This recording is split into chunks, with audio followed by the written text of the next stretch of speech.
அனைவருக்கும் வணக்கம். Theni Senthil real estate, Senthil Ganesh பேசுகிறேன்.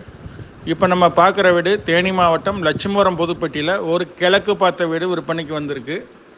வீடு கட்டி ஒரு 12 வருஷம் ஆகும்னு நினைக்கிறேன். வீடு நல்ல வீடாக இருக்குது. கிழக்கு பார்த்த பிளாட்டு, கிழக்கு பார்த்த வாசல் வச்சு 3 வீடு கட்டியிருக்காங்க. கீழே ஒரு வீடும் மேலே 2 வீடு, ஒரு போர்வெல் ஒன்று இருக்குது, 3 நல்ல தண்ணி குழா கனெக்ஷன் இருக்குது, 3 இபி சர்வீஸ் இருக்குது. மெயின் ரோட்லேருந்து ஒரு 4வது வீடாக வரும். கிழக்கு பார்த்த வாசல், கிழக்கு பார்த்த வீடு. இதோடைய ரேட்டு பார்த்தீங்கன்னா ஃபைனலாக 42 லட்ச ரூபா சொல்லியிருக்காங்க. உடனடி கரையை முடிக்கிறதா இருந்தால் கொஞ்சம் குறைச்சி பேசிக்கலாம்னு சொல்லியிருக்காங்க. இந்த வீடு பிடிச்சிருந்ததுன்னா நம்மளை தொடர்பு கொள்ளுங்கள். தொடர்ந்து நமது சேனலை பாருங்கள், சப்ஸ்கிரைப் பண்ணுங்கள், நண்பர்களுக்கு ஷேர் பண்ணுங்கள். நன்றி, வணக்கம்.